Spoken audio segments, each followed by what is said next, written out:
আপনারা যারা নতুন কেকের কাজ শিখছেন তারা সব সময় একটি কাজ করবেন। আগে আপনি সিলেক্ট করবেন কোন কেক বানাবেন, তারপর সেই কেক বানানোর জন্য আপনার যা যা লাগবে তার সব কিছু একসাথে নেবেন।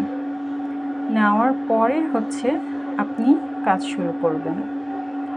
আমি যখন নতুন নতুন কেকের কাজ করতাম তখন আমি ভুলে যেতাম কোনটার পরে কোনটা দেব, কারণ আমি সব কিছু একসাথে নিয়ে নিতাম না। আমি আজকে একটি 1 পাউন্ডের চকলেট কেক বানাবো, তাই আমি এখানে 2টো ডিম নিয়েছি।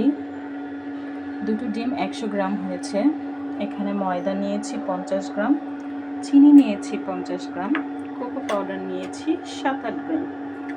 এখানে আমার মেশিন লাগবে, তাই মেশিনটি নিয়েছি।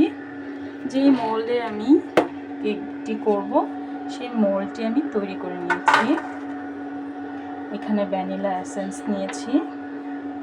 এগুলো সব একসাথে করে তারপরে এখন আমি কাজ শুরু করব। আপনারাও ঠিক যে কেকটি বানাবেন সেই কেকটির জন্য আপনার যা যা লাগবে তা সব হাতের নাগানে আগে নিয়ে নেবেন, তাহলে আপনাদের ভুল হবে না।